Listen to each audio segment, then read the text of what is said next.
Hello everyone, welcome back to my channel. आज हम लोग डिस्कस करेंगे limit state method. Limit state method को हम लोग एक बार ब्रीफली डिस्क्राइब कर लिए थे लास्ट वाले क्लास में कि वर्किंग स्ट्रेस, अल्टीमेट लोड और लिमिट स्टेट मेथड क्या होता है। अब हम लोग लिमिट स्टेट मेथड को स्टार्ट करेंगे आगे स्टडी करना। इसमें हम लोग आज उसमें लिमिट स्टेट ऑफ कोलैप्स क्या होता है, सर्विसिबिलिटी क्या होता है और हम लोग क्या क्या एजम्पशंस लेके चलते हैं लिमिट स्टेट मेथड में, ये हम लोग आज डिस्कस करेंगे। और कल फिर हम लोग मूव करेंगे नेक्स्ट क्लास में सिंगली रेनफोर्स सेक्शन की तरफ, और इसमें हम लोग जानेंगे एक एक करके कि हम लोग किस तरह से उसका एनालिसिस करते हैं और आगे डिजाइन करते हैं। अब लिमिट स्टेट मेथड क्या होता है ये आप हम लोग डिस्कस कर लिए थे। अब उसमें हम लोग जब डिस्कस कर रहे थे लास्ट क्लास में लिमिट स्टेट मेथड, वहां पे हम लोग आपको stress strain diagram of concrete और stress strain diagram of mild steel हम लोग डिस्कस किए थे। अब इसमें और जो इंपॉर्टेंट चीज जो अब और बताना बाकी है जो लिमिट स्टेट मेथड में आता है, ये अगर हम लोग कंक्रीट का स्ट्रेस स्ट्रेन डायग्राम बना रहे हैं तो ये कुछ इस तरह से बनता है। ये स्ट्रेन है और ये स्ट्रेस है। अब ये तो हुआ आपको जो एक इसका स्टैंडर्ड स्ट्रेस स्ट्रेन डायग्राम होता है। अब अगर हम लोग जब इंजीनियरिंग पर्पस के लिए अगर हम लोग इसका एक आइडियलाइज्ड फॉर्म ले तो वो आइडियलाइज्ड फॉर्म जो है आपको वो कुछ इस तरह से बनता है, ठीक है। तो क्योंकि जो इसका एक तरह का फिगर होता है ये आपका जनरलाइज होता है, तो इसको क्या किया जाता है कि इंजीनियरिंग में इसको हम लोग कहते हैं इंजीनियरिंग स्ट्रेस स्ट्रेन कर्व। जो ये हम लोग लेते हैं ये हम लोगों का एक्चुअली जो हम लोग का वैल्यू जो हम लोगों को ऑब्टेन करना पड़ता है उसके लिए ये आपको ईज होता है न्यूमेरिकल पर्पस के लिए, तो इसलिए इसको हम लोग कहते हैं इंजीनियरिंग स्ट्रेस स्ट्रेन कर्व। अगर कोई एक्चुअल स्ट्रेस स्ट्रेन कर्व की बात बोले तो आपका जो अभी पहले वाला फिगर था वही आपका एक्चुअल स्ट्रेस स्ट्रेन कर्व होगा, ठीक है। अब ये हम लोगों का स्ट्रेन हो गया था, इधर हम लोगों का स्ट्रेस हो गया। और ये हम लोग डिस्कस किए थे जब हम लोग कंक्रीट की बात कर रहे हैं, ये अगर आपका कंक्रीट का है तो ये आपका FCK होगा, कंप्रेसिव स्ट्रेंथ ऑफ कंक्रीट। अब जब हम लोग लिमिट स्टेट मेथड डिस्कस कर रहे थे तो अब आपका जो कंक्रीट होता है, कंक्रीट का स्ट्रेंथ क्या होता है। आप एक क्यूब लेते हैं 15 centimetre bye 15 centimetre bye 15 centimetre और इसको आप 28 डेज तक क्योरिंग करते हैं और उसके बाद आप इसको यूनिवर्सल टेस्टिंग मशीन में पुट करके आप इसके ऊपर मतलब स्ट्रेस देते हैं, तो उससे आपको इसका कंप्रेसिव स्ट्रेंथ पता चलता है। अब ये तो हुआ आपको क्यूब का स्ट्रेंथ, जो हम लोग कंप्रेसिव स्ट्रेंथ निकाल रहे हैं जो यूटीएम में प्रेस करके, तो ये आपको हुआ क्यूब का स्ट्रेंथ। और हम लोग जब इसको सिलेंडर में अगर यूज करते हैं, मतलब ये क्यूब क्या हो गया, इसके ऑल साइड जो है अगर ये ए है तो ये भी ए है और ये भी ए है, ऑल साइड्स इक्वल है। बट अगर हम लोग इसको एक सिलेंडर शेप में अगर कुछ यूज करें इस तरह से, ये अगर हम लोग एक सिलेंडर शेप बनाए तो इस तरह से जब हम लोग यूज करेंगे तो अब आपके जो ये विड्थ है और ये जो हाइट है ये आपका सेम नहीं है। तो ऐसे केसेस में जो क्यूब का स्ट्रेंथ आता है वो जब हम लोग सिलेंडर में स्ट्रेंथ लेते हैं तो ये जनरली क्या होता है, ये 0.8 टाइम्स जो है ये क्यूब का स्ट्रेंथ होता है। ये जो सिलेंडर में जब स्ट्रेंथ निकलेगा उसी कंक्रीट का, सेम कंक्रीट जो आप 28 डेज क्यूरिंग करके आप क्यूब में स्ट्रेंथ निकालते हैं, सेम उसको जब आप सिलेंड्रिकल स्पेसिमेन बनाएंगे और उसमें जब आप स्ट्रेंथ निकालेंगे तो वो इस क्यूब वाले स्ट्रेंथ का 0.8 टाइम्स निकलेगा।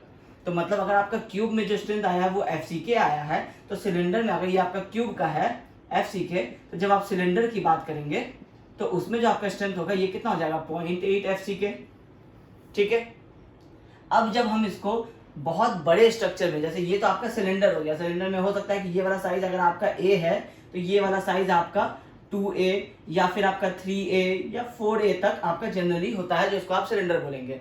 लेकिन अगर जब हम इसको एक्चुअल स्ट्रक्चर में यूज करते हैं, जब आप बीम बनाते हैं, अब बीम फॉर एग्जांपल आप 10 मीटर स्पैन के लिए बना रहे हैं, ये स्पैन आपका 10 मीटर है, तो ये लेंथ आपका सिलेंडर का कितना हो गया 10 मीटर, और इसका क्रॉस सेक्शन अगर आपका 300 बाई 700 है, तो इसके कॉम्परेटिवली अगर आप देखेंगे कि 300 वाइड का ये आपका इसका विड्थ है बीम का, या फिर अगर आप इसके डेप्थ की बात करेंगे तो ये 700 का है, और इसके कॉम्परेटिवली ये बहुत ज्यादा है, ये 10 मीटर है, जिसको हम लोग लिखेंगे 10,000 मीटर, ठीक है। तो ये 700 mm है और ये 10,000 mm, ये 700 mm है, ये 10,000 mm है, तो ये रेशियो जो ये बहुत ज्यादा है। इसका मतलब है कि ये एक बहुत ही थिन सिलेंडर की तरह कंसीडर होगा। तो जब भी हम ऐसे कंक्रीट को जो क्यूब में आपको स्ट्रेंथ FCK दे रहा है उसको हम सिलेंडर में करते हैं तो वो 0.8 FCK देता है, और उसको जब हम लोग स्ट्रक्चर में यूज करते हैं अपने RCC स्ट्रक्चर में तो वो इस सिलेंडर वाला स्ट्रेंथ जो क्यूब से पहले ही 0.8 हो गया है, ये इसका भी 85% ही यहाँ पे स्ट्रेंथ कंसिडर किया जाता है। तो जब इस सिलेंडर का 85% कंसिडर किया जाता है तो मतलब है कि 0.85 टाइम्स आप इस सिलेंडर का स्ट्रेंथ को कंसिडर करते हैं स्ट्रक्चर में। तो जब आप स्ट्रक्चर में एक्चुअल स्ट्रेंथ देखेंगे तो ये कितना हो जाएगा, ये आपको 0.85 टाइम्स ऑफ 0.8 FCK हो जाएगा, तो ये हो जाएगा आपका 0.67 FCK।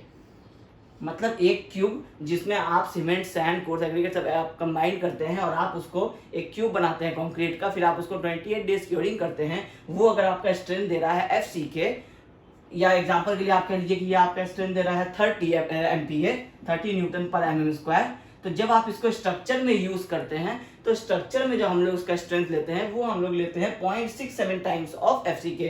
मतलब अगर आप 30 ले रहे हैं तो ये 0.67 टाइम्स ऑफ 30 होगा, मतलब ये आपको लेंगे आप स्ट्रक्चर में 20 न्यूटन पर mm²। ये आपको कहता है लिमिट स्टेट मेथड, ठीक है। क्योंकि आपका ये क्यूब शेप में था, जब आप इसको सिलेंडर शेप में लेते हैं तो स्ट्रेंथ थोड़ा रिड्यूस होता है, जब आप इसको लॉन्ग सिलेंडर में लेते हैं तो इसका स्ट्रेंथ और ज़्यादा रिड्यूस होता है। तो आप अगर लॉन्ग सिलेंडर ले रहे हैं या फिर 10 मीटर है, कई बार आपको 8 मीटर भी हो सकता है, तो इसका जनरलाइज आप क्या करते हैं कि 0.85 टाइम्स या 0.8 FCK अगर लेके चलते हैं तो 0.67 FCK हो जाता है। तो अब जब आपका यहाँ पे स्ट्रेंथ FCK है, तो जब आप इसको 0.67 FCK बनाना चाहेंगे तो ये कुछ आपको वैल्यू, अगर ये आपका 1 FCK है तो ये आपका 0.67 FCK हो जाएगा, 1 से कम ही होगा, ठीक है। तो ये आपको हो गया 0.67 FCK का आपको कर्व हो गया। अब लिमिट स्टेट मेथड कहता है कि एक फैक्टर ऑफ सेफ्टी एक टर्म है जो आपको इंट्रोड्यूस होगा यहाँ पे। अब फैक्टर ऑफ सेफ्टी क्या होता है कि जो हम लोग RCC क्या होता है, स्टील और कंक्रीट का कॉम्बिनेशन होता है। तो हम लोग जब RCC बना रहे हैं तो हम लोग स्टील और कंक्रीट को कंबाइन करके बना रहे हैं। तो स्टील तो आपको फैक्ट्रीज में बनता है, लेकिन कंक्रीट को आप साइट पे बनाते हैं। तो दोनों ही केसेस में, स्टील के केसेस में भी और कंक्रीट के केसेस में भी, जो उसकी हैंडलिंग होती है, जो उसका सुपरविजन होता है, जो उसका वर्किंग प्रोसेस होता है, उसको बनाने का मैन्युफैक्चरिंग प्रोसेस, उन सब में एरर को ध्यान में रखते हुए IS 456-2000 आपको फैक्टर ऑफ सेफ्टी को इंट्रोड्यूस करता है कि आपको दोनों मटेरियल्स के लिए कुछ फैक्टर ऑफ सेफ्टी भी लेके चलना पड़ेगा। ये तो हुआ आपको कि एक्चुअल स्ट्रेंथ का रिडक्शन, इसमें अभी फैक्टर ऑफ सेफ्टी लेके नहीं चल रहे हैं। ये तो लॉजिक है कि आपको ये स्ट्रेंथ FCK दे रहा है तो सिलेंडर में करेंगे तो इसका स्ट्रेंथ रिड्यूस होगा, क्योंकि यहाँ पे ये थिन, ये वाला पोर्शन थिन हो जाएगा तो इसका स्ट्रेंथ 0.8 टाइम्स होगा। फिर जब आप इसको स्ट्रक्चर में लेके आएंगे तो ये बहुत ही थिन सिलेंडर की तरह, अगर आप बीम का एग्जांपल लेंगे या कॉलम करेंगे तो बहुत ही थिन की तरह कंसिडर होगा, थिन सिलेंडर की तरह। तो इसका स्ट्रेंथ हम लोग 0.8 के बदले उसका भी 0.85 टाइम्स लेंगे, तो ये टोटल आपको 0.67 FCK हो जाएगा। अब यहाँ तक तो था आपको शेप के हिसाब से। अब आपको कह रहा है कि फैक्टर ऑफ सेफ्टी लेना है। अब कंक्रीट के लिए फैक्टर ऑफ सेफ्टी है और स्टील के लिए भी अलग फैक्टर ऑफ सेफ्टी है। तो IS 456-2000 कहता है कि कंक्रीट के लिए जो फैक्टर ऑफ सेफ्टी लेंगे वो होगा 1.5 और स्टील के लिए जो फैक्टर ऑफ सेफ्टी लेंगे वो होगा 1.15। मतलब ये आपको 1.5 का मतलब है कि 50% ज़्यादा और 1.15 का मतलब है कि 15% ज़्यादा।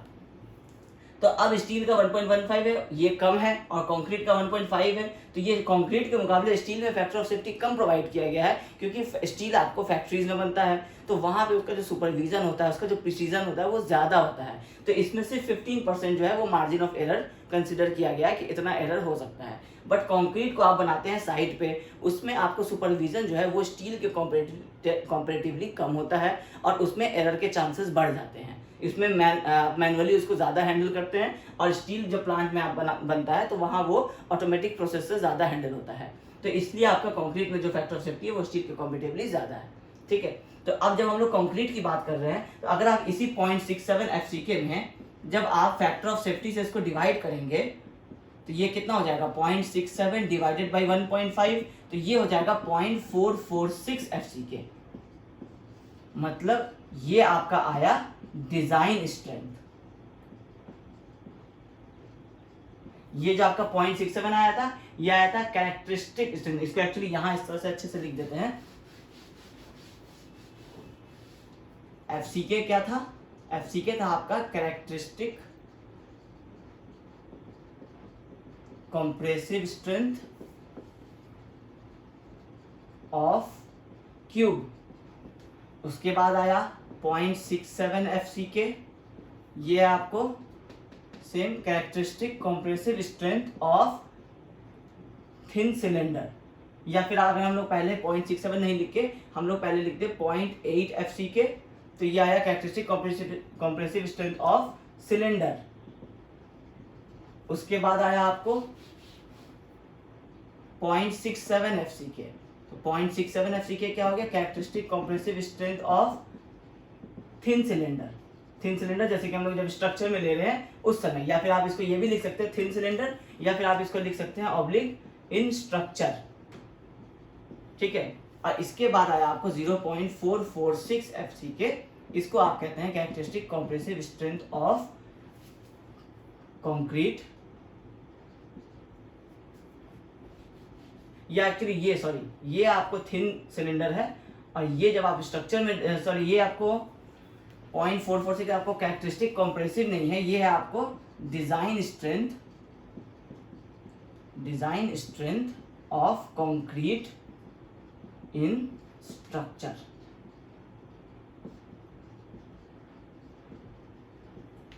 FCK है characteristic compressive strength of cube, 0.8 FCK है characteristic compressive strength of cylinder, 0.67 FCK है characteristic compressive strength of thin cylinder, या फिर जब आप इसको स्ट्रक्चर में यूज कर रहे हैं। और जब इस कैरेक्टरिस्टिक कॉम्प्रेसिव स्ट्रेंथ का हम लोग जब 1.5 फैक्टर ऑफ सेफ्टी लगा दिए तो ये बन गया 0.446 FCK। तो ये हो गया आपको design strength of concrete in structure. तो आगे जब भी हम डिजाइन ऑफ आरसीसी स्ट्रक्चर में डिजाइन की बात करेंगे, जब हम एनालिसिस, अब सारा हम लोगों को अब डिजाइन ही करना है, तो हम लोग जब अब इसका डिजाइन अभी से स्टार्ट करेंगे तो इसमें हम लोग जो स्ट्रेंथ लेके चलेंगे कंक्रीट का, वो हमेशा हम लोग 0.446 FCK लेके चलेंगे। तो इसको हम लोग लिख सकते हैं 0.45 FCK। तो मतलब अब जो हम लोग फॉर्मूला डिराइव करेंगे अभी से, तो उस फॉर्मूले में जो हम लोग कंक्रीट का स्ट्रेंथ FCK नहीं लेकर के 0.45 FCK लेंगे या 0.446 FCK लेंगे। तो उससे क्या होगा कि जो फॉर्मूला बन के आएगा वो उन सारे कंडीशंस को सेटिस्फाई करता हुआ बनेगा। उसके बाद डायरेक्टली जैसे हम लोगों को पता होगा कि अब हम लोगों को एक फॉर्मूला आया, for example 0.36 FCK BXU = 0.87 FY AST। ठीक है, अब हम लोगों को अगर कहा जाए कि XU निकालना है, तो XU निकालने के लिए हम क्या करेंगे, 0.87 FY AST divided by point, ये सबको इधर ले जाएंगे 0.36 FCK B, क्योंकि XU तो यहाँ हम लोगों को निकालना है। तो अब क्या होगा कि अब ये फॉर्मूला अभी हम लोग डिस्कस करेंगे ये कहाँ से आएगा। तो ये जो फॉर्मूला बन करके आया, तो इसमें आपको FY रिक्वायर्ड है, FCK रिक्वायर्ड है, AST रिक्वायर्ड है, B रिक्वायर्ड है। ये दोनों चीज तो अभी हम लोग बाद में देखेंगे। अभी FY जो आपको रिक्वायर्ड है और FCK जो आपको रिक्वायर्ड है, ये आप नॉर्मली जो पुट करेंगे, जो आप M20 ले रहे हैं, M15 ले रहे हैं, M30 ले रहे हैं, आप वही पुट करेंगे, क्योंकि ये जो फॉर्मूला हम लोग डिराइव किया ना, ये 0.446 FCK को ध्यान में रखते हुए किए हैं।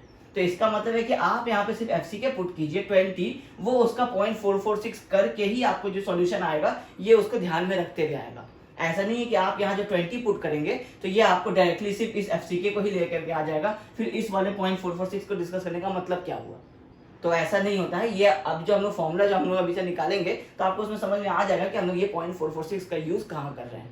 ठीक है, अब सेम ये तो हुआ आपको कंक्रीट के केस में। अब सेम जब हम लोग स्टील के केस में डिस्कस करते हैं, तो स्टील का भी जो स्ट्रेस स्ट्रेन डायग्राम होगा, उसका भी हम लोग अगर इंजीनियर्ड स्ट्रेस स्ट्रेन डायग्राम बनाएं तो ये कुछ ऐसा बनता है। ठीक है, जो आपका वो जिसमें यील्ड पॉइंट मिलता था वो आपका जनरलाइज्ड एक आपका स्ट्रेस स्ट्रेन डायग्राम है, स्टैंडर्ड स्ट्रेस स्ट्रेन डायग्राम। जब हम लोग इंजीनियरिंग स्ट्रेस स्ट्रेन डायग्राम की बात करेंगे तो ये स्टील के लिए आपको बन जाएगा इस तरह से। तो ये आपको होता है FY। अब स्टील का फैक्टर, स्टील क्योंकि आपको क्यूब और सिलेंडर वाले शेप्स में तो आता नहीं है, तो आप कंक्रीट को कास्ट करते हैं। स्टील आपको सीधा फैक्ट्री से बना होता है, उसमें डायरेक्टली आप फैक्टर ऑफ सेफ्टी जब डिवाइड करेंगे तो आपको डिजाइन स्ट्रेंथ आपका मिल जाएगा स्टील का। तो स्टील में FY है, जब आप इसको फैक्टर ऑफ सेफ्टी से डिवाइड करेंगे तो ये FY डिवाइडेड बाई 1.15 हो जाएगा, जो स्टील का फैक्टर ऑफ सेफ्टी है। तो ये बन जाता है आपको 0.87 FY। तो जब आप FY यहाँ पे 1 FY है तो 0.87 FY आपको कुछ यहाँ आएगा, तो ये हो जाएगा 0.87 FY का कर्व, ये हो जाएगा 0.87। तो अब जब हम लोग स्टील की जब भी बात करेंगे इस FY की, तो हम लोग ये जो निकाल रहे हैं फॉर्मूला, ये FY के लिए नहीं निकल के 0.87 FY के लिए निकला है, क्योंकि IS कोड कहता है कि सारे एरर्स को ध्यान में रखते हुए हम लोगों को फॉर्मूला निकालना है। अदरवाइज क्या होगा कि हम लोग फॉर्मूला निकाल रहे हैं, फॉर एग्जांपल XU हम लोगों का आया 300 mm, और एक्चुअली साइड पे क्या हो रहा है कि एरर्स हो जा रहे हैं, उसमें आपको जो 10% 15% एरर हो जाएगा, तो आपका रिक्वायरमेंट वहाँ बढ़ के हो जाएगा 360 mm, तो आपका वहाँ कैलकुलेशन फेल हो जाएगा। तो आप जो ये 300 mm निकालते हैं, एक्चुअली साइड पे रिक्वायर्ड होता है 220 mm, बट वो एरर्स को ध्यान में रखते हुए कि मिक्सिंग एरर, ट्रांसपोर्टेशन एरर, सारे एरर्स को ध्यान में रखते हुए 220 का वो फैक्टर ऑफ सेफ्टी लगा करके आपको 300 रिक्वायर्ड आंसर आता है।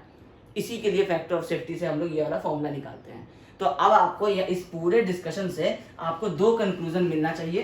पहला कि डिजाइन स्ट्रेंथ ऑफ कंक्रीट, और दूसरा design strength of steel.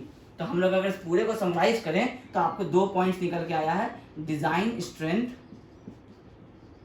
Of concrete is 0.446 FCK। और दूसरा पॉइंट आपको समझ में आया है कि design strength of steel is 0.87 FY।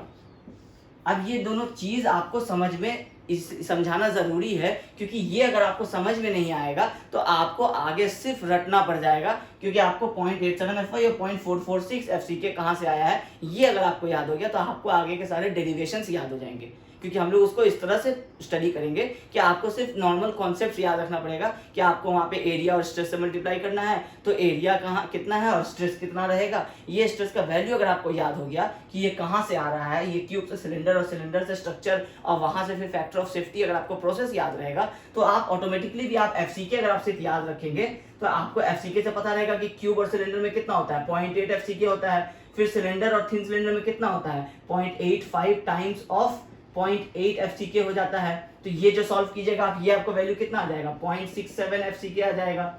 अब फिर उसके बाद जब आपको याद रहेगा कि फैक्टर ऑफ सेफ्टी कंक्रीट का 1.5 है, फिर आप 1.5 से डिवाइड करेंगे तो ये आपको 0.446 FCK आ जाएगा। ये तो हो गया कंक्रीट का। और स्टील का तो आपको डायरेक्टली 1.15 से डिवाइड करेंगे तो 0.87 FY आ जाएगा। तो ये स्टेप अगर आपको ये दोनों याद रह जाएगा तो आपका जब आगे डेरिवेशन करेंगे तो आपको वो डेरिवेशन याद रख करके नहीं जाना पड़ेगा, आपको सिर्फ ये बेसिक्स याद रह गया तो आप सिंगली रेनफोर्स, डबली रेनफोर्स, आगे के सारे आप डेरिवेशंस को ना आप खुद से बना सकते हैं। बस आपको टाइम अगर मिलेगा तो आप उस टोटल को रफ में सॉल्व करके बना पाइएगा, इसलिए आपको ये समझाना बहुत ज़रूरी है। ठीक है, अब हम लोग बात करते हैं, आगे बढ़ते हैं लिमिट स्टेट मेथड में, कि हम लोग जो दो टाइप डिस्कस किए थे, limit state method of collapse और limit state method of serviceability. अब हम लोग लास्ट क्लास में ये डिस्कस किए थे एक क्लास पहले कि लिमिट स्टेट मेथड जो है ये आपको दो पार्ट्स में हम लोग पढ़ेंगे, limit state method of collapse और limit state method of serviceability. ये क्या होता है ये भी हम लोग डिस्कस किए थे कि कोलैप्स जो है ये आपको स्ट्रक्चर के सेफ्टी से रिलेटेड इन्फॉर्मेशन इससे हम लोग ऑब्टेन करते हैं, और सर्विसिबिलिटी से क्या होता है कि जो आपको एस्थेटिक इंपॉर्टेंस के जो होते हैं, जैसे आपको डिफ्लेक्शन वगैरह हो गया, इसके जो लिमिट्स वगैरह होते हैं वो हम लोग सर्विसिबिलिटी वाले क्राइटेरिया से चेक करते हैं। तो जब हम लोग कोलैप्स की बात कर रहे हैं तो इसमें हम लोग डिस्कस किए थे कि हम लोग बीम का साइज है या कोई भी मेंबर जो डिजाइन कर रहे हैं उसका साइज और उसका जो रेनफोर्समेंट है, ये सारी चीजें हम लोग निकालते हैं कोलैप्स में। अब ये कोलैप्स किस कंडीशन से निकालता है, मतलब क्या क्या चीजें होती हैं जो हम लोग कोलैप्स के अंदर करते हैं, ये रेनफोर्समेंट और स्टील ये जो मेंबर का साइज है ये फाइंड आउट करने के लिए। पर्पस तो हम लोगों को पता है कि हम लोगों को मेंबर का साइज निकालना है, बी और डी निकालना है, और हम लोगों को रेनफोर्समेंट निकालना है कि कितना रेनफोर्समेंट रिक्वायर्ड हो रहा है। यही हम लोगों का डिजाइन ऑफ आरसीसी स्ट्रक्चर है, मगर उसका मेथड्स अब हम लोगों को समझना है। तो limit state method of collapse जो है ये आपको किस किस फोर्सेस को ध्यान में रखता है, तो ये इसमें हम लोग पहला कंडीशन जो देखते हैं वो देखते हैं फ्लेक्सर का। फ्लेक्सर को हम लोग बेंडिंग भी कहते हैं। आगे जब भी हम लोग फ्लेक्सर डिस्कस करेंगे तो आप समझ जाइएगा कि हम लोग बेंडिंग की बात कर रहे हैं। मतलब जैसे हम लोग बेंडिंग मूवमेंट पढ़ते थे ना कि ये आपका एक बीम है और इसमें जब आपका इस तरह से लोड पड़ रहा है, तो जब इस बीम पे इस तरह से लोड पड़ रहा है तो ये क्या होगा, ये बेंड होगा। तो इसमें जो प्रॉपर्टी, ये कौन सा प्रॉपर्टी आएगा, बेंडिंग प्रॉपर्टीज आएगा। तो हम लोग अभी बेंडिंग वाले जो प्रॉपर्टीज होंगे वो फ्लेक्सर के अंदर में पढ़ेंगे। ठीक है, दूसरा हम लोग पढ़ेंगे शेयर। जब बीम पे लोड लगता है तो बीम पे शेयर फोर्स भी आता है, क्योंकि बेंडिंग मोमेंट आ रहा है तो शेयर फोर्स भी आएगा। तो बेंडिंग के लिए हम लोग फ्लेक्सर में डिस्कस करेंगे, शेयर फोर्स के लिए हम लोग शेयर वाले टॉपिक में डिस्कस करेंगे। इसके बाद अगर आपको लोडिंग अगर सेंट्रिक नहीं है, कंसेंट्रिक नहीं है, और आपको अगर इसेंट्रिक है, अगर आपको एक ये आपका बीम का प्लान बना रहे हैं, ये बीम का प्लान है और इसमें यहाँ पे नीचे में इस तरह से सपोर्ट्स लगे हुए हैं। अब अगर इस सेंटर पे यूडीएल आ रहा है तब तो ये आपको कंसेंट्रिक हो गया, इस पे सिर्फ डाउनवर्ड्स लोड लगेगा। लेकिन अगर लोड आपका कहीं इस एज पे आ गया तो ये आपको डाउनवर्ड्स तो इसको फोर्स करेगा ही, लेकिन उसके साथ साथ ये आपको उस डायरेक्शन में टिल्ट भी करना चाहेगा। तो जब इसमें डाउनवर्ड्स डिफ्लेक्शन भी आएगा और इसमें साइड वाइज टिल्टिंग भी आएगा तो इसमें आता है टॉर्जनल फोर्स, जिसको आप लोग टॉर्जन में पढ़े होंगे टॉस में। तो हम लोग वो डिस्कस करेंगे टॉर्जन के बारे में भी। हम लोग फ्लेक्सर डिस्कस करेंगे, बेंडिंग डिस्कस, उसके बाद शेयर डिस्कस, उसके बाद टॉर्सन डिस्कस, और उसके बाद हम लोग लास्ट में डिस्कस करेंगे कॉम्प्रेशन। तो जब हम लोग कॉम्प्रेशन में आएंगे तो इसमें आपको डिस्कस होता है कॉलम्स वगैरह या फिर फुटिंग्स, ये सारे आपको कॉम्प्रेशंस में आते हैं। ठीक है, और टॉर्जन, शेयर और फ्लेक्सर जो है ये आपको अभी हम लोग जब सबसे पहला जब हम लोग स्टार्ट करेंगे वो बीम से स्टार्ट करेंगे, जो पहला कंपोनेंट हम लोग डिस्कस करेंगे। तो बीम जब हम लोग स्टार्ट करेंगे तो उसमें हम लोग उसका IS कोड का स्पेसिफिकेशंस भी डिस्कस कर लेंगे, बीम से रिलेटेड जो हम लोग लास्ट क्लास में नहीं डिस्कस किए थे वो भी, और उसके साथ साथ हम लोग बीम्स में एक एक करके सारे फोर्सेस को अलग अलग से एनालाइज करेंगे। मतलब हम लोग जब बीम स्टार्ट करेंगे फिर हम लोग स्लैब पे आएंगे, फिर हम लोग कॉलम्स पे आएंगे और फिर बाद में हम लोग फुटिंग्स और स्टेयरकेस पे आएंगे। तो जब सबसे पहले हम लोग बीम्स पढ़ेंगे अभी, तो बीम्स में आपको जो एक एक करके सारे टॉपिक्स डिस्कस होंगे। जैसे पहले फ्लेक्सर डिस्कस होगा, मतलब बीम्स में अगर सिर्फ बेंडिंग का हम लोग इफेक्ट मानेंगे तो उसका क्या फॉर्मूला निकल करके आएगा। फिर अगर उस बेंडिंग के बाद हम लोग सिर्फ शेयर फोर्स को मानेंगे कि सिर्फ शेयर फोर्स लग रहा है, तो उसके लिए हम लोग एक फॉर्मूला निकालेंगे, वो शेयर से निकालेंगे। उसके बाद हम लोग टॉर्जन डिस्कस करेंगे, तो सिर्फ टॉर्जन के लिए फॉर्मूला निकालेंगे। और लास्ट में जब हम लोग डिजाइन ऑफ बीम्स में आएंगे, अभी हम लोग जैसे बीम्स में जो आ रहे हैं वो हम लोग एक एक करके इन मेथड्स को समझ रहे हैं, बाद में जब हम लोग डिजाइन ऑफ बीम्स में आएंगे तो हम लोग इस तीनों का कंबाइंड बिहेवियर देखेंगे कि एक ही बीम में अगर आपको बेंडिंग भी आ रहा है, शेयर भी आ रहा है, तो टॉर्जन भी आ रहा है, मतलब ये सबसे ज्यादा आपको वर्स्ट केस होगा। तो उस केसेस में आपको उस बीम का साइज कितना रिक्वायर्ड होगा, वही वाला साइज हम लोग प्रोवाइड करते हैं। तो जब हम लोग सारे फोर्सेस को कंबाइंड एक बार में लेते हैं तो वो आएगा आपको डिजाइन ऑफ बीम्स वाले चैप्टर में। अभी हम लोग क्या कर रहे हैं कि सिर्फ हम लोग कंपोनेंट्स पे अलग अलग करके डिस्कस कर रहे हैं कि एक बीम में डिस्कस करेंगे तो बीम और स्लैब जो है ये एक ही टाइप्स में आपको डिस्कस हो जाएगा कि इसमें किस तरह से आपको कोई भी फ्लेक्सर मेंबर है तो उसमें आपको किस तरह से ये फोर्सेस लग रहे हैं। तो बीम स्लैब फ्लेक्सर मेंबर हो गए। दूसरा आपको कॉलम्स और फुटिंग्स हो गया, कॉलम्स और फुटिंग्स ये दोनों आपको कंप्रेशन मेंबर्स हो गए।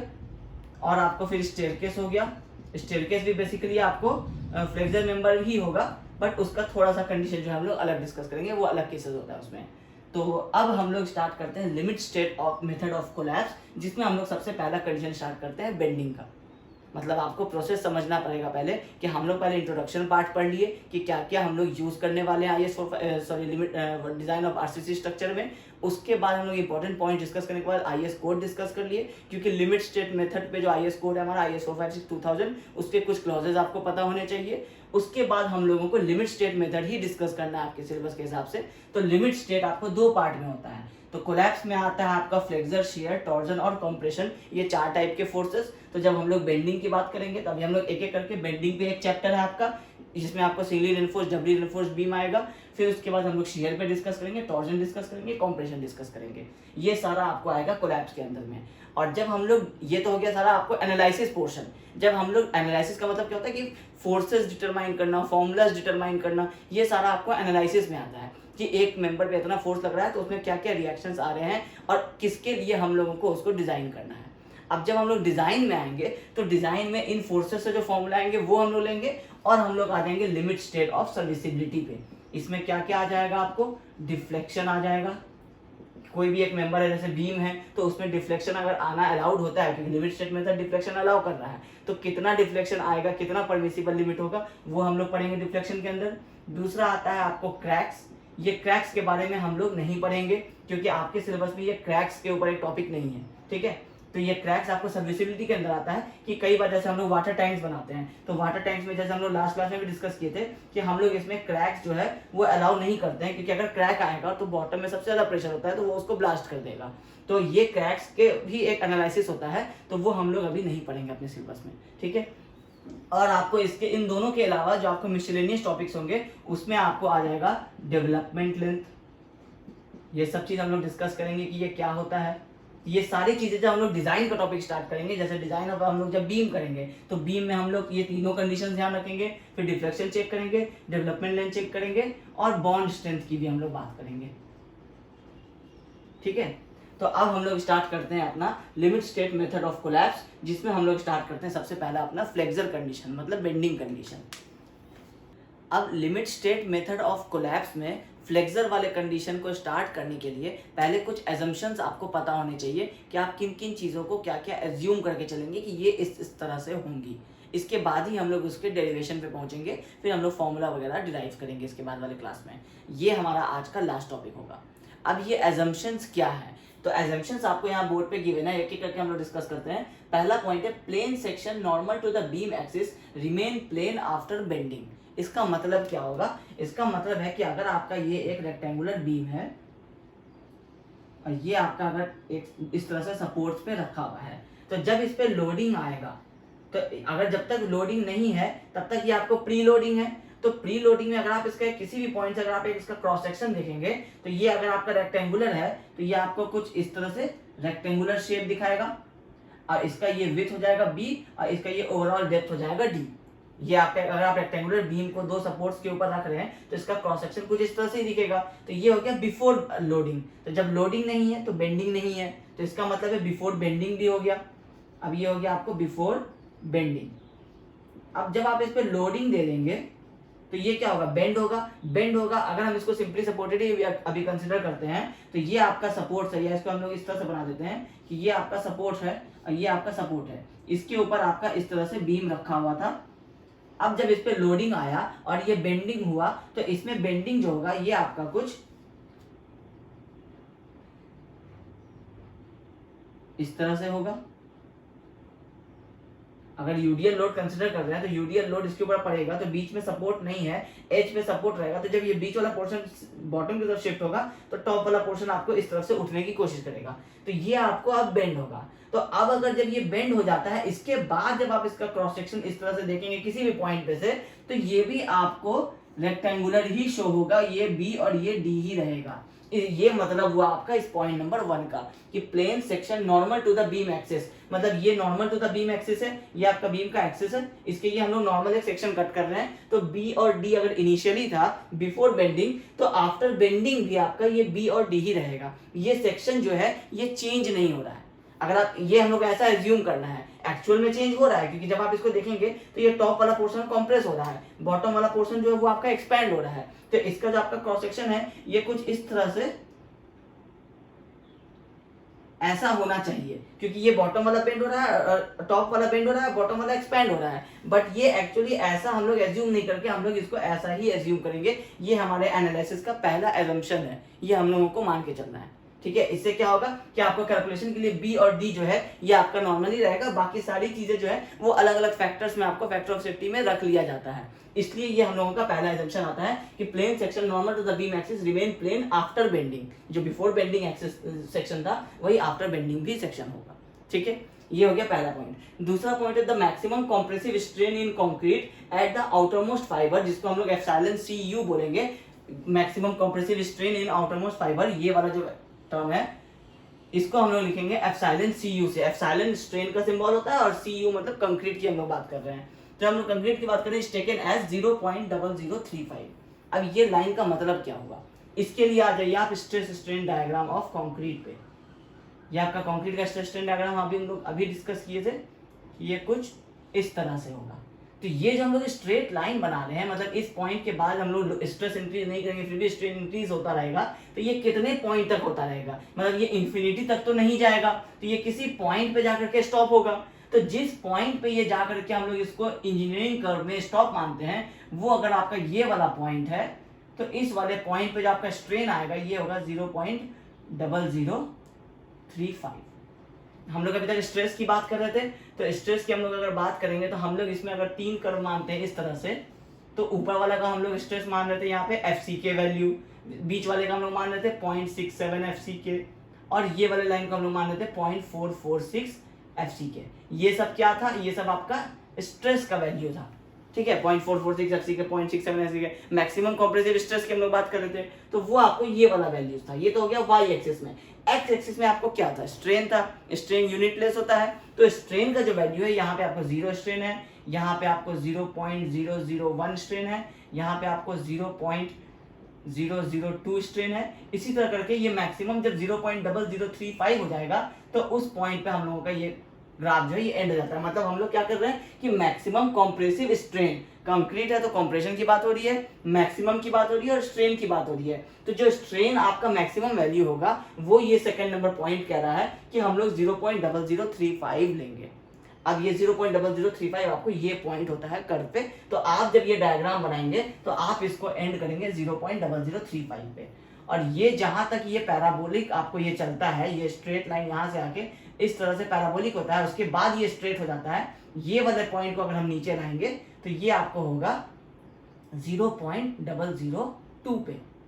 तो मतलब 0 से 0.002 तक का जो रेंज होगा, इसमें ये पहले आपको थोड़ा, आपको ये जो एक्चुअली पाथ होता है ये थोड़ा ना इस तरह से पैराबोलिक शेप का होता है, ये एग्जैक्टली आपको स्ट्रेट लाइन नहीं होता है। तो 0 से लेके 0.002 तक का जो पाथ होगा ये आपको पैराबोलिक पाथ हो रहा है, और 0.002 से 0.0035 तक का जो रेंज होगा ये आपको स्ट्रेट पाथ होता है, मतलब ये आपको रेक्टेंगुलर पाथ होता है। ठीक है, तो ये आपको स्ट्रेस स्ट्रेन डायग्राम का कंप्लीट यहाँ पे आपको होता है कि इसमें आपको स्ट्रेसेस के वैल्यू मिल गए, ये 0.446, ये 0.67 और ये आपको FCK, और आपको स्ट्रेन के वैल्यूज भी मिल गए कि आपको ये मैक्सिमम जो है 0.0035 होगा, जहां तक आपका ये पैराबोलिक चल रहा है वहां तक 0.002 होगा, और उसके बीच का वैल्यूज होता है ये आपको इंपॉर्टेंट नहीं होता है। ठीक है, तो ये हुआ आपका कंक्रीट का स्ट्रेस स्ट्रेन कंप्लीट डायग्राम। अब इसमें यही कह रहा था कि आपको मैक्सिमम कॉम्प्रेसिव स्ट्रेन जो होगा कंक्रीट के आउटर मोस्ट फाइबर पे, मतलब हम लोग जब इस वाले की बात कर रहे हैं तो आपको, क्योंकि जब हम लोग एक कंक्रीट बना रहे हैं, इस तरह से बीम बना रहे हैं, तो इसमें हमारा अगर हम लोग कहीं भी न्यूट्रल एक्सिस कंसीडर करते हैं तो ऊपर का कंप्रेशन नीचे का टेंशन होगा। जब नीचे का टेंशन होगा तो नीचे के कंक्रीट की बात ही नहीं कर रहे हैं हम लोग सिर्फ कर रहे हैं ऊपर वाले कंक्रीट की बात। तो इसमें जो ये आपका आउटर मोस्ट फाइबर है, इस पे जो आपका मैक्सिमम स्ट्रेन होगा वो 0.0035 होगा। अब इसका यूज कहाँ पे आएगा वो हम लोग जब नेक्स्ट क्लास स्टार्ट करेंगे तो उसमें आपको ये सारा जो एजम्पशंस है इसका यूज होने वाला है, वहां आपको क्लियर हो जाएगा कि ये सारा जो वैल्यू आ रहा है 0.0035 ये हम लोग अभी क्यों पढ़ रहे हैं और इसका कहाँ पे काम आने वाला है। ठीक है, तो ये पॉइंट आई होप आपको क्लियर हो गया होगा कि 0.0035 मैक्सिमम कॉम्प्रेसिव स्ट्रेन होगा कंक्रीट का। ठीक है, पॉइंट नंबर 2 हो गया। अब पॉइंट नंबर 3 कह रहा है for design purposes compressive strength of concrete may be assumed as 0.67 FCK। ये हम लोग अभी डिस्कस कर लिए थोड़ा देर पहले। उसमें कह रहा है partial safety factor of 1.5 shall be applied in addition to this।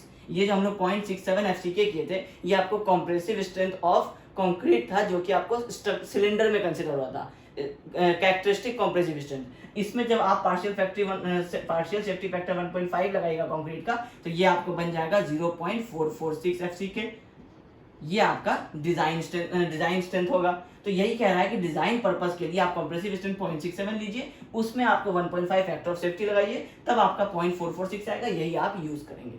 ठीक है, ये हम लोग डिस्कस कर लिए थे। फोर्थ पॉइंट कह रहा है tensile strength of concrete is neglected. ये हम लास्ट क्लास में जब आपको बीम्स का आईएस कोड में बता रहे थे तो आपको ये बताए थे कि आपका जब रेनफोर्समेंट आएगा बॉटम में तो इस रेनफोर्समेंट के ये जो बॉटम से ये जो इतना सारा कंक्रीट रहेगा इसको हम लोग नेग्लेक्ट कर देंगे। अब यही लाइन यहाँ कह रहा है tensile strength of concrete is neglected. हम लोग मतलब है कि जो हम लोग ये न्यूट्रल एक्सिस है इसके नीचे का ही जो हम लोग ये कंक्रीट है ये प्रोवाइड तो कर रहे हैं, क्योंकि हम लोगों को प्रोवाइड करना है बहुत सारे कंडीशन के हिसाब से। इन्वायरमेंटल कंडीशन का एक्सपोजर आएगा, उससे रेनफोर्समेंट को रोड होगा, प्लस हम लोगों को जो एक कंप्लीट सेक्शन है हम लोगों को बनाना है बीम का, उसके सारे रेनफोर्समेंट जो आपके स्टीरअप्स वगैरह होंगे वो सारे को अगर हम लोग कवर नहीं देंगे तो आपको जब फायर अगर कभी हो जाता है इंसिडेंट तो फायर रेजिस्टेंस आपको नहीं मिल पाएगा। तो फायर रेजिस्टेंस तब मिलेगा ना जब आप कंक्रीट से पूरे को आप कवर करेंगे। तो इन सारे चीज के लिए हम लोग कंक्रीट प्रोवाइड कर रहे हैं, बट कैलकुलेशन जब लेंगे तो हम लोग सिर्फ ये टॉप वाला जो कंक्रीट है कंप्रेशन जोन में सिर्फ हम लोग इसका स्ट्रेंथ कंसीडर करेंगे कंप्रेसिव, और टेंसाइल स्ट्रेंथ हम लोग नेग्लेक्ट कर देंगे।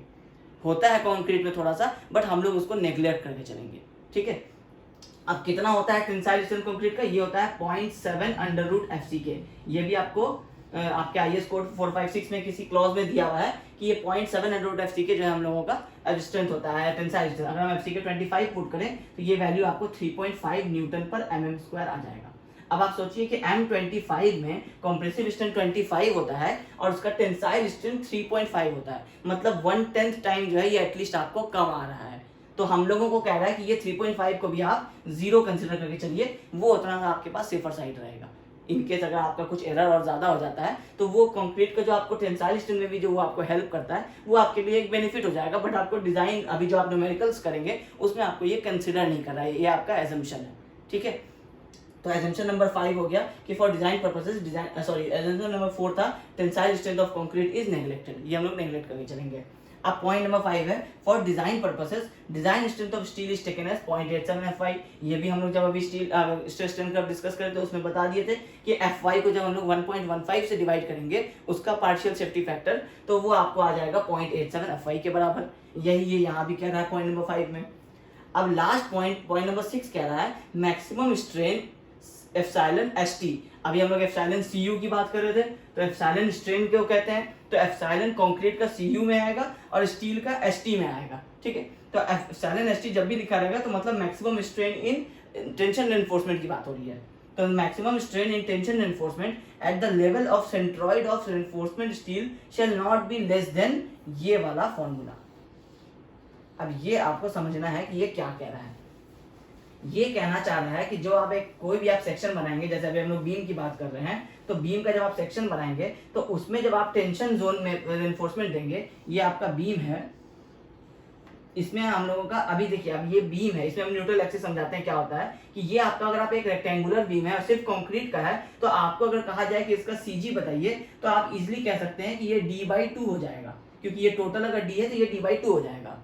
अब अगर हम इसमें यहाँ पे रेनफोर्समेंट प्रोवाइड कर दें, मतलब हम इतने दूर का कंक्रीट हटा दें और इसमें हम लोग रेनफोर्समेंट प्रोवाइड कर दें, तो अब आप इसको रेक्टेंगुलर और बिल्कुल इक्वल d/2 नहीं कह सकते हैं, क्योंकि अब आपको यहाँ पे कुछ और मटेरियल्स भी आ रहे हैं, कुछ कंक्रीट रिमूव हुआ है, कुछ मटेरियल ऐड हुआ है, तो ये सीजी या तो आपको यहाँ कुछ नीचे आ सकता है या तो यहाँ पे कुछ ऊपर भी आ सकता है।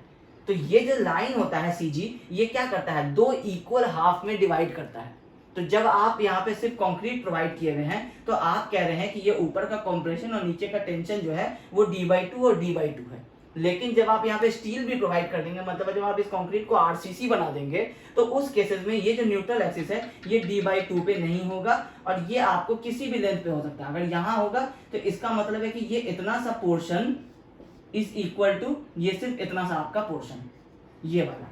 क्यों? क्योंकि आपको कंडीशंस हो सकते हैं, आपका ये टोटल कंक्रीट इतने कंक्रीट और स्टील के बराबर भी हो सकता है, या आपको ये अगर शिफ्ट होकर के नीचे आ जाएगा, तो नीचे आ जाएगा तो आपका ये वाला लेंथ हो सकता है कि आपको 60% ऑफ द टोटल डेप्थ हो जाए, और ये वाला लेंथ आपको 40% ऑफ द टोटल डेप्थ हो जाए। ये चीजें भी हम लोग निकालते हैं, नेक्स्ट वाले क्लास में हम लोग ये निकालना भी सीखेंगे कि इसको हम लोग कहते हैं न्यूट्रल एक्सिस। न्यूट्रल एक्सिस का मतलब है कि ये पॉइंट पे स्ट्रेसेस और स्ट्रेन जो है वो जीरो है, मतलब ऊपर आपको कंप्रेसिव फोर्स लग रहा है, नीचे आपको टेंसाइल फोर्स लग रहा है, इस वाले लाइन पे कोई फोर्स नहीं लग रहा है, जीरो फोर्स लग रहा है। तो ये वाला लाइन पे अगर जीरो फोर्स लग रहा है, तो हम लोग इसको यहाँ से अगर एक स्ट्रेट लाइन बनाए और इसको हम लोग जीरो फोर्स माने, तो इधर आपका कंप्रेसिव फोर्स लग रहा है और इधर आपका कुछ टेंसाइल फोर्स लग रहा है, तो ये दोनों अगर बैलेंस होगा तभी तो यहाँ पे आपको जीरो फोर्स आएगा।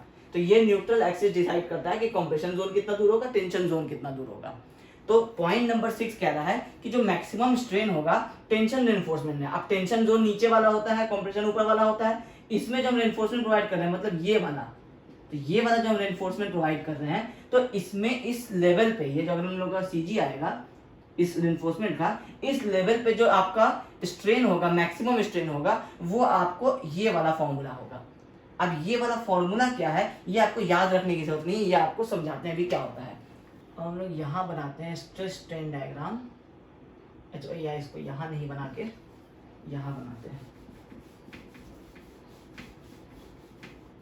अब अगर हम लोग यहाँ माइल्ड स्टील का स्ट्रेस स्ट्रेन डायग्राम डिस्कस करें, तो ये अभी हम लोग बनाए थे, ये कुछ इस तरह से स्ट्रेट लाइन होता है। तो इसमें अगर आपको कहा जाए कि आपका इलास्टिक पॉइंट, इलास्टिसिटी कहाँ तक है, तो आप कह सकते हैं कि इस पॉइंट तक ये कंप्लीटली इलास्टिक है और इसके बाद आपका प्लास्टिक हो जाता है। तो ये तो था आपको माइल्ड स्टील के केस में। तो इसमें आपको पता चल जा रहा था कि ये अगर आपका 0.87 FY है, तो 0.87 FY आपका माइल्ड स्टील का ये स्ट्रेस का वैल्यू है, ये आपका स्ट्रेन का वैल्यू है। अब ये तो हो गया माइल्ड स्टील का। अब हम लोग उस समय नहीं डिस्कस किए थे HYHD बार का स्ट्रेस स्ट्रेन डायग्राम। तो HYHD बार्स की जब बात होती है, जब हम लोग डिजाइन में आगे यूज करते हैं, IS 456-2000 कहता है कि डिजाइन पर्पस में हम लोग जो रेनफोर्समेंट यूज करेंगे वो हमारा HYHD बार्स होगा। हम लोग माइल्ड स्टील का रेनफोर्समेंट यूज नहीं करते हैं RCC स्ट्रक्चर के डिजाइन में। तो अब ये वाला स्ट्रेस स्ट्रेन कर्व जो है ये हम लोगों के काम आएगा नहीं, तो यहाँ पे हम लोग यूज करेंगे HYHD बार्स के लिए जो हमारा कर्व होता है। तो वो जो होता है वो कुछ इस तरह से स्लोप में होता है, उसके बाद ये आपको स्ट्रेट हो जाता है, जैसे कंक्रीट का होता है कुछ सिमिलर, वैसे ही हम लोग इंजीनियरिंग स्ट्रेस स्ट्रेन कर्व ले लेते हैं स्टील का भी, HYHD बार्स का। अब इसमें अगर आपको कहा जाए कि कहाँ तक आपका इलास्टिक है, तो ये क्योंकि आपका स्लोप में जा रहा है, कुछ पैराबोलिक पाथ है, तो आप एग्जैक्टली इसका पॉइंट है वो डिफाइन नहीं कर सकते हैं। और आप ये भी नहीं कह सकते हैं कि यहाँ पे हो रहा है, क्योंकि यहाँ पे कुछ दूर वो थोड़ा प्लास्टिक हो चुका है। तो ये आपका एग्जैक्टली इसमें जो है ना आपका कैरेक्टरिस्टिक स्ट्रेंथ जो है वो आप निकाल नहीं पाते हैं कि इलास्टिक जोन कहाँ पे आ रहा है और प्लास्टिक जोन कहाँ पे आ रहा है। तो इसके कॉरस्पॉन्डिंग आपका स्ट्रेन, अगर हम लोग अभी हम लोगों का इंपॉर्टेंस अभी सिर्फ स्ट्रेन पॉइंट है, क्योंकि हम लोग यहाँ स्ट्रेन डिस्कस कर रहे हैं, बहुत ज्यादा इसमें डीप में नहीं जाते हैं। अगर हम लोग ये वाला पॉइंट हमारा 0.87 FY है, ये तो हम लोगों को पता है क्योंकि हम लोगों का ये डिजाइन कर्व है। अगर आपका एक्चुअल की बात होती तो ये कुछ इस तरह से आकर के FY होता, ठीक है। अब ये तो हम लोगों का 0.87 FY है। अब अगर हम लोग ये निकालें कि ये इसके कॉरस्पॉन्डिंग स्ट्रेन आपका कितना है, तो ये वैल्यू है आपका ये वाला वैल्यू। अब ये कैसे आ रहा है इसको समझिए। हम लोगों को ये वाला वैल्यू जो है IS 456-2000 कहता है कि अगर जब आप माइल्ड स्टील के बदले जब आप HYSD बार्स यूज करते हैं, जब आप HYSD बार का आप स्ट्रेस स्ट्रेन कर्व बनाना चाहते हैं, तो उसमें आपका ये जो स्ट्रेट लाइन है, ये यहाँ तक तो आपको स्ट्रेट है, तो ये वाला लाइन जो है ये कंसिडर नहीं होगा आपका यील्ड स्ट्रेंथ निकालने के लिए। ये आपको 0.2% स्ट्रेन पे जो एक पैरेलल लाइन आपका जाएगा, वो वाला लाइन जहां पे जाकर के इंटरसेक्ट करेगा, वो होगा आपका यील्ड स्ट्रेंथ आपका स्टील का। अब इसमें जो स्ट्रेन होता है ये परसेंटेज में होता है, तो परसेंटेज जैसे यहाँ 0% है, इसके बाद यहाँ पे 0.1% है, फिर यहाँ पे 0.2% है, फिर 0.3% है। तो जब हम लोग इस परसेंटेज को पॉइंट में कन्वर्ट करते हैं तो कई बार आप बुक्स में देखेंगे कि ये आपको 0, 0.001, 0.002, 0.003 इस तरह से लिखा रहता है। तो इसका मतलब क्या होता है 0.2%, परसेंटेज को हटा दीजिएगा तो 00 उसमें और आ जाएगा, तो ये आपका 0.001, 0.002 इस तरह से हो जाता है। अब ये 0.002 पे IS कोड कह रहा है कि जो आपका स्ट्रेट पैरेलल लाइन जा रहा है वो जिस पॉइंट पे जाकर के मीट कर रहा है वहां पे आपको स्ट्रेस मिल जाता है। जब स्ट्रेस मिल जाता है तो उस पॉइंट के कॉरस्पॉन्डिंग अगर हम लोग स्ट्रेन देखना चाहेंगे तो ये 0 से लेकर के ये वाला वैल्यू क्या है 0.002 है, क्योंकि ये x जैसे एक्स एक्सिस में क्या है, ये x है 0 है, ये 2 है, तो ये टोटल लेंथ कितना हो जाएगा 2 - 0 मतलब 2 हो जाता है। उसी तरह ये वाला डिस्टेंस 0 है, ये 0.002 है, तो ये टोटल लेंथ आपको कितना हो गया 0.002। ठीक है, अब हम लोगों को निकालना है इसके कॉरस्पॉन्डिंग यहाँ पे स्ट्रेन, इसकी वो बात कर रहा है कि जो मैक्सिमम स्ट्रेन होगा वो ये वाला वैल्यू होगा। तो 0.002 आपको मिल चुका है। अब आप इसमें ये वाला लेंथ ऐड करना चाहते हैं। अब ये वाला लेंथ क्या है, ये स्ट्रेन है, ये वाला वैल्यू क्या है स्ट्रेस है, और ये आपको स्ट्रेट लाइन है, तो इसका मॉडुलस ऑफ इलास्टिसिटी स्टील का ES होगा। अब या तो आप इसमें डायरेक्टली पाइथागोरस थ्योरम लगा लीजिए तो भी आपको ये वाला लेंथ क्या होगा परपेंडिकुलर बाय हाइपोटेन्यूज हो जाएगा। ये परपेंडिकुलर का हाइट कितना है 0.87 FY, तो ये 0.87 FY डिवाइडेड बाई ES हो जाएगा। इस तरह से भी आप निकाल सकते हैं, या फिर आप इसमें स्ट्रेस स्ट्रेन का कॉन्सेप्ट लगा लीजिए, stress is directly proportional to strain और stress is equal to E into strain, और उसके बाद strain is equal to stress by E, यही होता है आपका। तो अब आपको स्ट्रेन निकालना है, तो स्ट्रेस कितना है 0.87 FY, ग्राफ में देखने की जरूरत ही नहीं है, आपको पता है, और E आपको वैल्यू ES है। आप देखिए ये सेम वैल्यू है जो आपका यहाँ लिखा हुआ है, तो इसका मतलब है कि ये ओरिजिन से लेकर के इस कॉरस्पॉन्डिंग 0.87 FY के जो आपको स्ट्रेन आ रहा है ये इससे ज्यादा नहीं हो सकता है। यही इस वाले पॉइंट के कहने का मतलब है कि जो मैक्सिमम स्ट्रेन आ रहा है टेंशन रेनफोर्समेंट में at the level of centroid of reinforcement, मतलब जब हम लोग बीम की बात कर रहे थे, इसमें जो आपका ये रेनफोर्समेंट के इस लेवल पे जो आपका मैक्सिमम स्ट्रेन आएगा वो आपको इस वाले वैल्यू से ज्यादा नहीं होगा, हो ही नहीं सकता है, क्योंकि आपका FE 415 हो या FE 500 का स्टील हो वो मैक्सिमम स्ट्रेस 0.87 FY ही दे सकता है, तो उसके कॉरस्पॉन्डिंग मैक्सिमम स्ट्रेस कितना देगा, इतना ही देगा, इससे ज्यादा दे ही नहीं सकता है। यही हम लोगों का एजम्पशन है, यही हम लोगों को एज्यूम करके चलना है।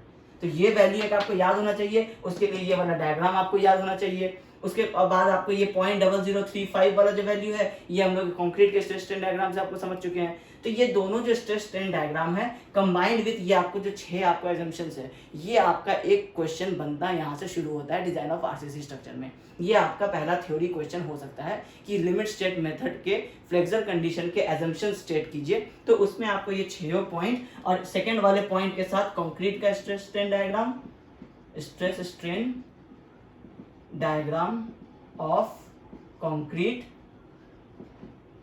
और 6th वाले पॉइंट के साथ stress strain diagram of steel mild, या माइल्ड को अगर आप नहीं भी बनाएंगे तो आपको HYSD बार का ये वाला चार्ट जो है ये आपको बनाना पड़ेगा। ये टोटल 6 पॉइंट्स लिख करके अगर आप ये समझा देंगे तो आपके थ्योरी के कंप्लीट मार्क्स हो जाएंगे। इसमें मार्क्स कटने का डिजाइन ऑफ स्ट्रक्चर में मार्क्स कटने का आपको कहीं पे भी पॉइंट नहीं है जब तक आप खुद से गलती नहीं करें।